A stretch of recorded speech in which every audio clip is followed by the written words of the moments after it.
السلام عليكم ورحمة الله وبركاته. الحمد لله خلق الخلائق بقدرته وأقام الدلائل على وحدانيته فأجيبوا داعي الله وآمنوا به وسابقوا إلى جنته يغفر لكم ذنوبكم ويؤتكم كفلين من رحمته. أحمده سبحانه وأتوب إليه وأستغفره وأشكره على توفيقه وسابغ نعمته، وأشهد أن لا إله إلا الله وحده لا شريك له مقرا بوحدانيته، وأشهد أن سيدنا ونبينا محمدا عبد الله ورسوله. اللهم صل وسلم وبارك على عبدك ورسولك محمد وعلى آله وصحبه ومن سار على نهجه واهتدى بهديه واستنى بسنته إلى يوم الدين. أما بعد، فيا عباد الله، أوصي بتقوى الله عز وجل، أوصيكم أيها الناس ونفسي بتقوى الله، fattaqullah rahimakumullah.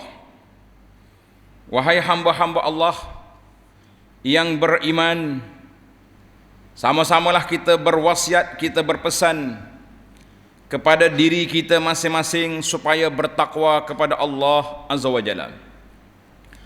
Mudah-mudahan kita akan mendapat rahmat, limpah kurnia dan kasih sayang Allah Azza wa Jalla.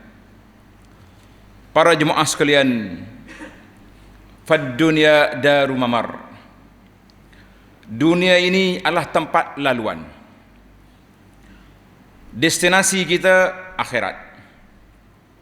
Sesiapa yang tidak berbekal di tempat laluan ini, maka dia akan kecewa, akan kerugian besar di akhirat nanti.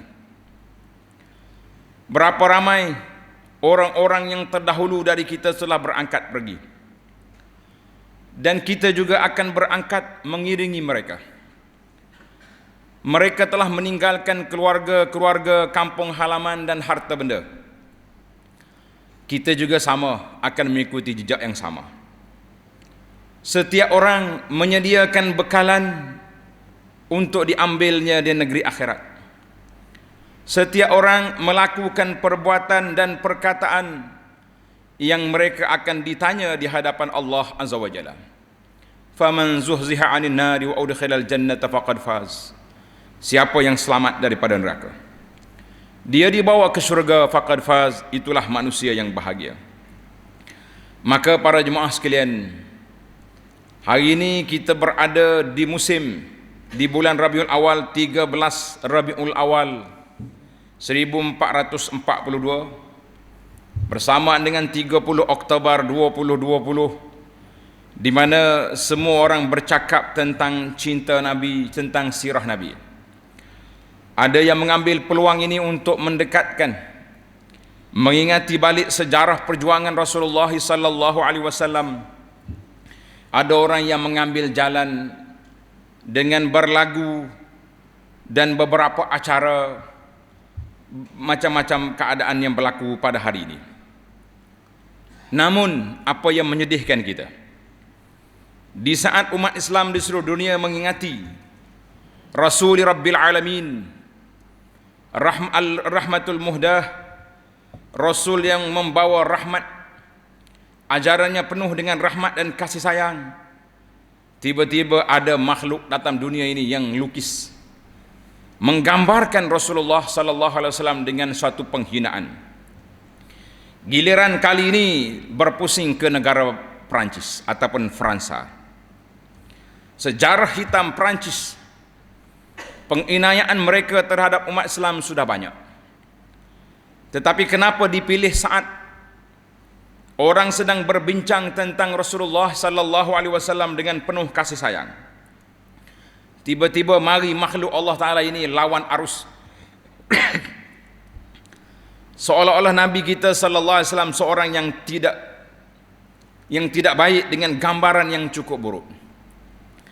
Maka para jemaah sekalian, apa yang kita boleh buat? Kita nak lawan mereka, negara besar, yang menjadi tanggungjawab kita iaitulah menyatakan engkar dan bantahan kita terhadap mereka, dan juga jangan lupa tanda kasih dan sayang kita.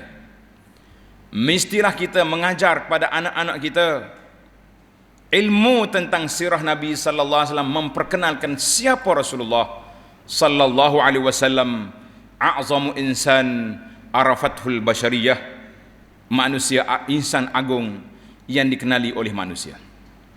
Kalau tidak, mungkin anak-anak kita terjebak sama. Mereka juga terperangkap dengan diayah-diayah yang dibuat oleh orang-orang yang anti-Islam. Tak kira dalam negara barat, negara timur, mungkin sebahagian daripada negara kita sendiri pun ada makhluk-makhluk yang seperti ini. Maka benteng ketahanan kita untuk menyelamatkan anak-anak kita daripada terjebak kepada golongan ini, iaitulah dengan memperkenalkan Rasulullah sallallahu alaihi wasallam ar-rahmatul muhdah, iaitulah rahmat yang dianugerahkan oleh Allah kepada kita. Para jemaah sekalian, perbincangan kita pada kali ini sambungan kepada siri yang lepas, iaitulah tanda cinta kita kepada Nabi sallallahu alaihi wasallam. Pada kali ini perbincangan kita tentang ar-rahmatu bid-du'afa'i wal fuqara. Rasulullah sallallahu alaihi wasallam mengajar kita, mengarahkan kita supaya menyantuni golongan du'afa, golongan yang lemah, orang-orang miskin, orang-orang fakir yang tidak mempunyai kemampuan, yang tidak ada harta yang banyak, ataupun beberapa kefakiran, beberapa kelemahan yang banyak. Kita bukan kata lemah itu satu perkara saja, tetapi lemah itu dalam banyak perkara. Ada lemah dari sudut fizikal, tak gerak, ini dia panggil orang tua-tua. Ada lemah dari sudut asal kejadian, yang kita panggil Down syndrome dan sebagainya. Ada lemah dari sudut pemikiran, tidak banyak ilmu, tidak banyak maklumat, ataupun mereka memang tidak belajar dari sudut agamanya, dari sudut dunianya, maka lemah itu banyak. Maka kita mengambil contoh tauladan akhlak Rasulullah sallallahu alaihi wasallam yang amat menyentuh perasaan hati kaum muslimin, iaitulah kasih sayangnya Nabi sallallahu alaihi wasallam kepada golongan du'afa, golongan yang lemah. Bagaimana tidak? Selain daripada ajarannya, itulah yang diajar kepada Nabi sallallahu alaihi wasallam. Nabi sendiri Allah Ta'ala didik daripada kecil, telah dilahirkan sebagai yatim. Bapaknya telah meninggal. Dalam saat membesar dengan penuh kasih sayang daripada ibunya, ibunya juga telah meninggal. Akhirnya dia membesar sebagai anak yatim piatu. Dari sudut kasih sayang ibu bapa sudah tidak ada.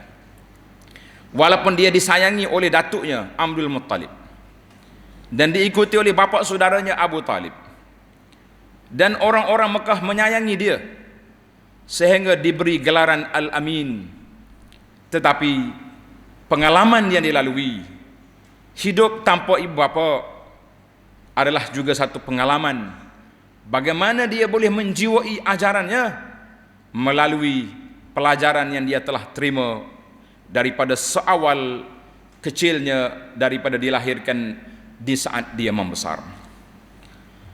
Para jemaah sekalian, maka bila kita balik kepada zaman kita, bila kita kata golongan dhaif ataupun du'afa, du'afa itu jamak. Setengah orang kampung dia kata, kenapa dia panggil skim du'afa? Du'afa itu jamak daripada perkataan dhaifun.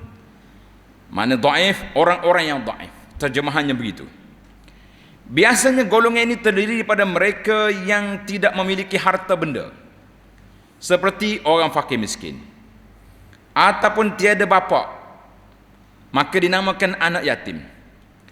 Tiada mata pencarian, dinamakan orang yang menganggur dan sebagainya. Ataupun pelarian-pelarian, yang terpaksa meninggalkan negeri kampung halamannya kerana ditindas, kerana agama dan kerana lainnya, maka itu dinamakan pelarian. Maka Rasulullah sallallahu alaihi wasallam menyantuni mereka semua, mengarahkan kita supaya mengambil cakna kepada golongan dhaif ini. Dan di antara doa Nabi sallallahu alaihi wasallam yang melekat dalam hati kita, kita juga kena baca doa ini. InsyaAllah saya ajarkan kepada para jemaah, dan selepas ini doa ini boleh diambil di dalam rakaman kita ini, dalam Facebook pondok dan lain-lain siaran. Di antara doa Nabi sallallahu alaihi wasallam, Allahumma inni as'aluka fi'lal khairat wa talkal munkarat wa hubbal masakin wa an taghfirali wa tarhamani. Ya Allah, aku mohon kepadamu untuk memudahkan melakukan segala kebaikan, dan aku mohon kepadamu kekuatan untuk meninggalkan kemungkaran, serta aku memohon kepadamu supaya aku sentiasa sayang, cakna, mengambil berat kepada orang-orang miskin. Dalam doa ini 3 perkara Nabi minta, iaitulah nak melakukan kebaikan, meninggalkan benda mungkar, dan menyantuni, menyayangi golongan miskin. Kemudian baru dia doa untuk dia, wa taghfirali wa antaghfirali wa tarhamani, ya Allah, ampunilah dosa-dosaku dan rahmatilah daku. Hadis ini rawahul Imam Ahmad wa Tirmizi, kata di para muhaqqiq sanadnya sahih. Itu doa Nabi sallallahu alaihi wasallam kepada kita. Maka kita sentiasalah berdoa supaya kita tidak hidup dalam sombong, tidak rasa angkuh, bangga diri dengan pencapaian yang kita ada. Kita kena ingat yang kita miliki ini sementara. Karena itulah pendakwah kita sentiasa memberi tazkirah, peringatan, dunia ini bukan negeri tempat tinggal yang kekal, tetapi tempat meninggal. Para jemaah sekalian, ingatlah Rasulullah sallallahu alaihi wasallam adalah merupakan nabi, rasul, dan sekaligus dia menjadi ketua negara. Nabi sallallahu alaihi wasallam sentiasa meletakkan agenda membela nasib golongan dhaif ini sebagai keutamaan. Di mana ketika mula-mula Nabi kita sampai di Madinah, seorang sahabat, seorang pendeta Yahudi yang saleh, yang mukhlis, iaitulah Sayyidina Abdullah bin Salam. Ini contoh ulama Yahudi yang beramal dengan ilmunya. Bila dia belajar dalam kitab Taurah sifat Nabi sekian-sekian, maka setelah dia dengar Rasulullah sallallahu alaihi wasallam sudah sampai ke Madinah, berhijrah dari Mekah ke Madinah, lantas dia pergi bertemu dengan Nabi sallallahu alaihi wasallam, dan dia telah mendengar beberapa pesanan yang besar ini. Di antara pesanan ini, iaitulah Nabi kita sallallahu alaihi wasallam mengambil berat tentang masalah dan keperluan golongan du'afa, maka diberi keutamaan di dalam ucapan yang awalnya di Madinah.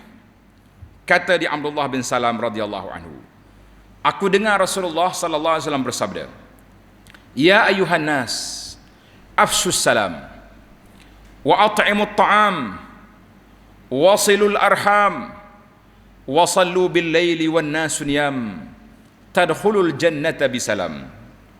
Nabi mengatakan, wahai manusia, afshus salam, sebarkan salam. Salam ni yang paling mudah sekali kita jumpa orang, assalamualaikum, itu salam. Dan salam di sini juga sebagaimana dihuraikan oleh para ulama hadis dengan makna keselamatan, kesejahteraan dan kedamaian. Ini agenda besar Islam, nak mengajak manusia supaya berdamai dan berkasih sayang. Kalau orang tuduh Nabi kita ajar orang supaya main pedang je, penumpah darah, asyik nak bunuh orang je, kita kata ini manusia kerah kepala, tak erti bahasa. Mu tak belajar sirah Nabi, tiba-tiba kamu nak kutuk Nabi kita. Kita kata la wa alfula, Tidak sama sekali. Agama kita ni, dinus salam, agama yang mengajak kepada kesejahteraan. Itu yang pertama. Yang kedua, Nabi kata wa at'imut ta'am, banyaklah buat jamuan. Karena terdapat pada saat itu orang-orang muhajirin yang meninggalkan kampung halaman mereka di Mekah setelah dihalau oleh Quraisy, terpaksa meninggalkan kampung halaman, harta benda, meninggalkan rumah tangga, datang ke Madinah selai sepinggang. Maka Nabi kata perbanyakkanlah bagi jamuan.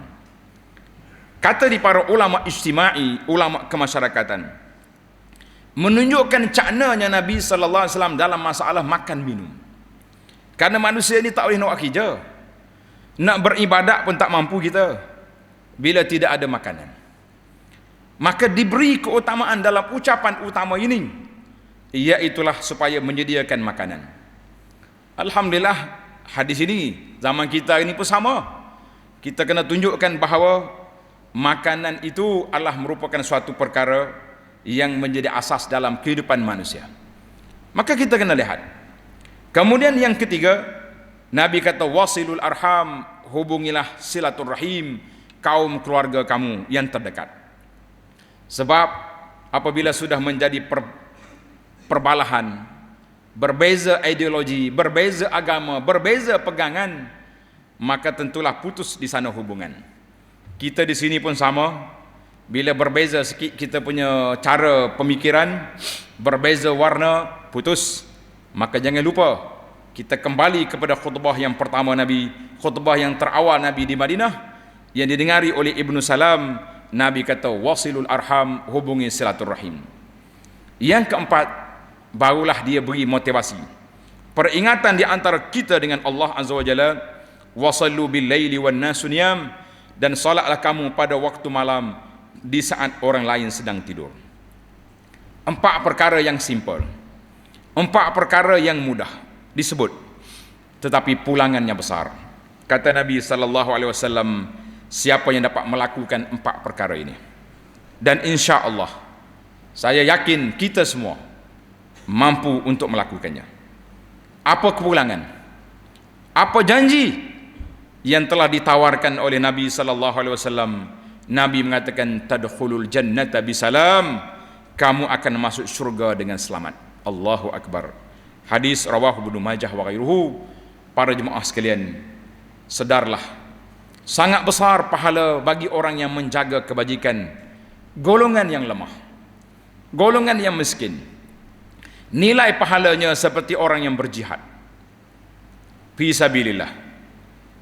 Nilai pahalanya seperti orang yang berdiri salat malam dan berpuasa pada siang hari. Ketika menjelaskan pahala, menolong orang-orang armalah, ibu tunggal, ibu-ibu yang ditinggalkan oleh suami, mungkin disebabkan suaminya mati dalam peperangan, ataupun zaman kita ni kematian-kematian biasa, ataupun disebut dengan nama separa ibu tunggal, bapaknya ada entah hilang ke mana. Ini juga kes yang berat dalam masyarakat kita, yang perlu diberi perhatian. Tengok anak terbiar, tanya mak dia ada suami, dia kata tok lelaki ada, suami tak ada. Sebab apa?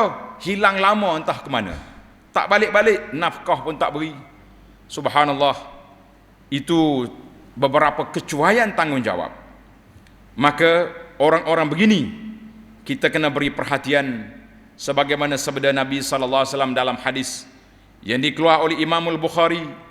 Nabi kata as-sa'i 'alal armalati wal miskin kal mujahidi fi sabilillah awil qa'imil lail as-sa'imin nahar. Maksudnya, orang yang memberi bantuan secukupnya kepada armalah, ibu tunggal, janda-janda yang dhaif. Jangan pula pergi cari janda kaya, tak kira tu. Naknya ibu tunggal yang miskin, yang terpaksa membanting tulang untuk menyara hidup anak-anak. Berapa ramai yang kita jumpa yang datang ke sini menghantar anak-anak, dia kata minta maaf lah, budak ni ada bapa tapi ayah dia tidak ada. Maka kita keluarkan di pondok kita ini tabung bantuan kepada anak-anak yang seperti ini untuk mereka meneruskan pengajian. Dan tuan-tuan boleh teruskanlah. Semua tempat yang ada atas dunia ni, carilah orang-orang yang dhaif seperti ini. Dan juga orang-orang miskin. Orang miskin maksudnya orang yang tak cukup pendapatannya dengan keperbelanjaan, itu dipanggil miskin. Dia ada kerja tapi tak padan. Kerja gaji 1,000, anak 10 orang. Bagaimana nak agihkan makanan? Kata Nabi, siapa dia beri bantuan yang cukupnya kepada golongan ini, armalah, orang miskin yang memerlukan, pahalanya seperti orang yang berjihad di jalan Allah. Masya Allah, tabarakallah. Atau seperti orang yang sembahyang malam hari. Kita dah lah bangun tahajud malah dah. Atau seperti pahala orang yang berpuasa di siang harinya. Puasa sunat pun tak, berjihad pun tidak, sedekah pun tak juga. Kata orang, wasaja wal kering, tak boleh kau satu. Hadis ini sahih dalam Bukhari. Maka para jemaah sekalian, mana-mana yang kita tidak dapat, kita qada dengan perkara ini. Kita solat malam sedikit je bangun, kita puasa sunat jarang-jarang. Nak pergi berjihad, tidak ada jihad yang dihanjurkan oleh pihak pemerintah, jihad bersenjata, tapi jihad nafsu, jihad untuk meningkatkan kepahaman agama masih wujud. Jangan kata tidak ada. Maka ambillah jalan ini, jalan musa'adatul fuqara wal muhtajin, memberi bantuan kepada orang-orang yang memerlukan. Maka ini juga termasuk dalam pahala berjihad fi sabilillah. Para jemaah sekalian, di zaman kita hari ini, khususnya tahun ini 2020, daripada kita kecil dulu duduk dengar, lalu ikut kedai, lalu ikut ni, bunyi radio wawasan 2020. Kita duduk mikir apa akan jadi pada tahun 2020. Ingatkan kita boleh naik kereta terbang, naik motosikal boleh berjalan, naik tu naik ni. Bila sampai tahun 2020, rupa-rupa yang datangnya banyak pandemik yang berlaku, di antaranya COVID-19 berlaku, sehingga masjid ditutup, pusat-pusat beli belah ditutup, pusat hiburan ditutup. Ya ni alhamdulillah, kita setuju. Tapi bila tutup rumah ibadat kita, ya ni kita rasa sedih.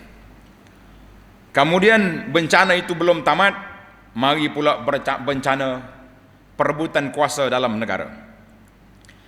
Kita ketepikan semua perkara-perkara ini, kita letaklah kalau ada orang susah disebabkan hilang mata pencarian ataupun ditimpa penyakit-penyakit sebagaimana yang ada hari ini, COVID ini melanda kan. Selepas daripada di amat akhir ini naik sampai 1,000 lebih, maka kita carilah orang-orang yang betul-betul mengharapkan bantuan. Mudah-mudahan kita termasuk di kalangan orang-orang yang diberi pahala oleh Allah Azza wa Jalla, termasuk di kalangan orang yang telah disebut oleh Nabi sallallahu alaihi wasallam, as-sa'i 'alal armalati wal miskin kal mujahidi fi sabilillah, insyaallah. Maka para jemaah sekalian, itulah pesanan sebagaimana Allah Taala peringatkan kepada kita di ayat yang selalu kita baca, a'udzubillahi minasyaitonir rajim, ara'aital ladzi yukadzibu biddin fazalikal ladzi yad'ul yatim wa la yahuddu 'ala ta'amil miskin. Wahai hamba-hamba Allah, hendaklah kita sentiasa bertakwa kepada Allah Azza wa Jalla dengan meningkatkan amalan kita, meningkatkan kefahaman kita, meningkatkan kasih sayang kita sama-sama umat Islam. Jangan sekali-kali bacalah doa yang diajar oleh Allah, wala taj'al fi qulubina ghillan lil ladzina amanu. Ya Allah, jangan kau jadikan dalam hati kami ini benci, sakit hati kita, membenci, marah kepada orang-orang yang beriman. Kita marah pada orang beriman, tapi kita berkasih sayang pula dengan orang-orang yang tidak beriman. Maka ini satu kepincangan yang amat ketara. Para jemaah sekalian, di antara pesanan Nabi sallallahu alaihi wasallam, Nabi sebut dalam hadis, Nabi mengatakan, abghuni fi du'afaikum fa innama turzaquna wa tunsaruna bi du'afaikum. abghuni fi du'afaikum fa innama tunsaruna wa turzaquna bi du'afaikum. Allahu akbar. Maksud dia, abghuni ay utlubu mahabbati wa qurbi wa ridaya fi du'afaikum. Tuntutlah kasih sayang Allah, tuntutlah, dekatlah diri kamu kepada Allah dan mencari keredaan Allah fi du'afaikum, dengan memberi bantuan kepada orang-orang yang lemah di kalangan mereka. Wa tafaqqadu ahwalahum, sentiasalah mengintai-ngintai keadaan mereka. Jangan tunggu orang luar mari, sama ada TV mari, NGO mari bagi bantuan, baru kita perasan, oh belakang rumah aku tu ada orang miskin. Penat kita marah pula. Apalah mari kampung orang, bantu-bantu orang. Kita orang kampung buat apa? Sampai kawan tu dalam rumah kotak bertahun-tahun, berpuluh tahun. Kalaulah andai kata masalah yang berlaku pada hari ini, iaitu masalah tanah, masalah penempatan, maka kita kena pindah, cari tempat yang sesuai. Jangan sampai masuk TV, masuk Facebook. Dalam kampung kita ada orang miskin yang melampau, barulah kita rasa malu, kita marah pula kepada orang yang mari memberi bantuan. Kami beri bantuan, betul, setiap minggu, setiap bulan hantar beras. Tapi atap rumah dia nak cabut, kita tak baiki. Rumah dia duduk dalam tong sampah, kita tidak naik taraf. Maka bagaimana kita nak berdepan dengan suasana masyarakat, sedangkan Nabi kita berpesan, Nabi kata apa? Ubghuni fi du'afaikum, artinya tuntutlah mahabbati wa qurbi wa ridaya fi du'afaikum. Kita cari dekatkan diri kita dengan Nabi sallallahu alaihi wasallam dengan cara mana? Dengan cara pergi mencari orang-orang yang miskin, orang-orang yang patut dibantu. Hadis yang kedua, Nabi kata fa innama turzaquna wa tunsaruna bi du'afaikum. Sesungguhnya kamu diberi rezeki dan diberi pertolongan dengan sebab kita mengambil berat kepada orang-orang miskin. Hadis ini dalam riwayat Bukhari, wa hal turzaquna wa tunsaruna bi du'afaikum. Imam Bukhari telah letak hadis ini di bawah babu man ista'ana bid du'afa'i was salihin fil hurub, bab mereka yang telah meminta pertolongan dengan orang-orang yang lemah, dengan orang-orang yang soleh di dalam peperangan. Kita ini keadaan istihad darurat untuk memerangi COVID ini, maka menjadi tanggungjawab kita mencari orang-orang yang betul-betul terdesak, diberi bantuan. Mudah-mudahan bencana ini diangkat. Maka kata di para ulama hadis, la yanbaghil istihanatu, tidak sepatutnya kita mengambil remeh, memandang enteng, mana rendah kepada kedudukan orang-orang lemah dan orang-orang yang dhaif dalam urusan-urusan peperangan dan pertolongan, jangan. Dan juga dalam urusan untuk menaikkan taraf ekonomi umat, iaitu ekonomi umat ini naik pulih apabila orang-orang du'afa dan masakin telah diberi perhatian dan mendapat perhatian, insya-Allah. Maka para jemaah sekalian, sama-samalah kita berusaha untuk mencari, untuk memberi bantuan dan pertolongan kepada orang-orang yang memerlukan. Mudah-mudahan Allah Ta'ala bantu kita, Allah Ta'ala buka pintu rezeki kita dengan sebab pertolongan yang kita beri, insya-Allah. Pada hari Jumaat dan hari-hari yang lain, banyaklah selawat ke atas Nabi sallallahu alaihi wasallam, kerana perintah Allah dalam Al-Quran, innallaha wa malaikatahu yusalluna 'alan nabi ya ayyuhalladzina amanu sallu alaihi wa sallimu taslima.